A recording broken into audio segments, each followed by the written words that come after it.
Today we got the first look at Apple's new foldable iPhone, now reportedly called the iPhone Ultra, as well as all of the upgrades coming, and honestly, some of these decisions are going to surprise you.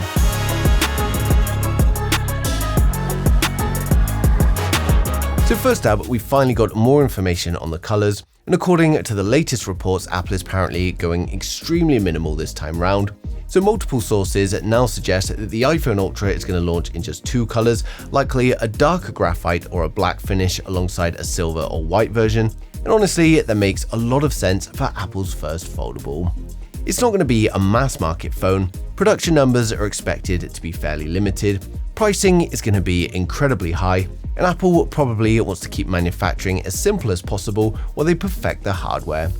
Now, speaking of the hardware, we've also had some more reports about some of the things that Apple may actually remove from the iPhone Ultra in order to achieve this thinner foldable design, and some of them are genuinely surprising. Now, reports are of course suggesting that there's going to be no Face ID, no dynamic island, no MagSafe, and potentially no telephoto camera. While that might sound crazy for Apple's most expensive phone ever, once you think about it, it actually starts to make sense. Foldables are all about internal space management, and Apple seems obsessed with keeping this thing thin, light, and structurally durable. Now, Face ID components take up a huge amount of room internally, MagSafe magnets also require quite a bit of space, and telephoto cameras need physically large modules. So instead, Apple appears to be prioritizing the foldable experience itself over simply stuffing every possible feature inside it. And I think most people buying this phone would rather have a thinner foldable with a better hinge and battery life than just another telephoto lens. Now, despite those compromises, the internals themselves are very premium. We're expecting the A20 Pro chipset, Apple's in-house C2 modem, 12GB of RAM, and a storage capacity of 1TB. Now, battery capacity is also expected to land at around 5,600 mAh using a dual cell layout, and this should help with both efficiency and weight distribution across the chassis. And surprisingly, there's new reports that suggest the iPhone Ultra could actually become the most repairable foldable on the market. Now, honestly, that's probably the last thing I expected to hear about an Apple foldable, but apparently Apple has designed the internal structure in a more modular way than current foldables, with cleaner component stacking and less complicated cable routing. And if that's true, it could be a massive advantage long term, because right now most foldables are notoriously difficult and expensive to repair. One thing Apple is clearly focused on is making it feel less like an experimental foldable and more like a proper premium iPhone, and that's where this new display comes in. We've had even more confirmations that the internal display is going to measure in at 7.8 inches, but more importantly, newer reports now suggest that the crease is dramatically reduced compared to the current foldables.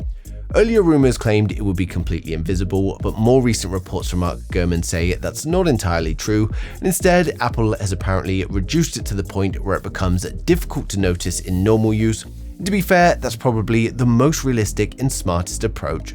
Completely removing the crease just isn't realistically possible yet with the current folding OLED technology, especially if you want durability and long-term reliability.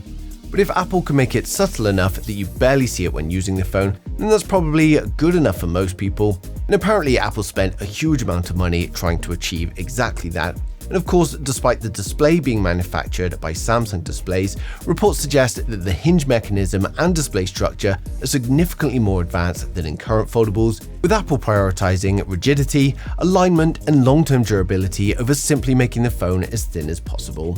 Now, another thing that's become increasingly clear is that Apple isn't treating this as just another iPhone. This is going to be the beginning of a completely new Ultra lineup sitting above the Pro Max models, and that makes sense because the pricing is absolutely insane.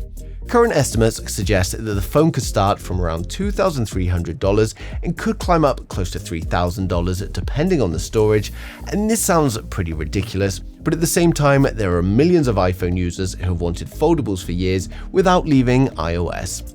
Now, that's exactly why this phone matters, because Apple entering the foldable market doesn't just create another foldable phone, it potentially changes the entire category overnight. Android manufacturers have spent years refining their foldables, but most mainstream users still see them as niche or experimental. But the moment Apple launches one, foldables suddenly become mainstream to a huge new portion of the market. And if Apple nails the durability, the software experience, the battery life, then this could be one of the biggest smartphone launches that we've seen in years. Now, of course, the renders you're seeing here are based on all of the latest leaked info, leaked CAD, and latest reports, while still making some educated estimation around things like colors and finishes, but it gives you a very good idea of what the iPhone Ultra is expected to look like, and of course I'm going to keep updating these as soon as more information comes in. Now, for those of you excited for the iPhone 18 and the iPhone Ultra though, we're now going to run through the full specs, design, and the expected pricing to help you guys decide which one is right for you. So hit subscribe now and we'll get right into it. So first up, we have the iPhone 18 Pro, and this raises the bar with a 6.3-inch LTPO Super Retina XDR OLED display running at 1 to 120 Hz. It's going to remain at 2622 by 1206 resolution, but of course we get higher peak brightness, thinner bezels, and a smaller dynamic island. We get a new 42-megapixel selfie camera on the front that's been moved to the top left of the display. Then over on the back, the Pro steps up to a triple camera system with a variable aperture, and that's a 48-megapixel main sensor, a 48-megapixel ultra-wide, and then a new 64-megapixel periscope offering 5 to 10 times optical zoom. And all three are rumored to use stacked sensors for faster readout and better color depth. It's powered by the A20 Pro chip, which is manufactured on a 2nm node, and is coming with 12GB of RAM and up to 1TB of storage, and battery size is going to land around 4,300 mAh for the eSIM only model, with some big improvements to fast charging. Connectivity brings 5G, Wi-Fi 7, Bluetooth 6, ultra-wideband, and the new C2 modem. And it's of course going to ship with iOS 27, and pricing is expected to start from £1,099 or $1,099. Next up, we've got the iPhone 18 Pro Max, Apple's largest flagship model, and we get a 6.9-inch LTPO Super Retina XDR OLED display with a resolution of 2868 by 1320.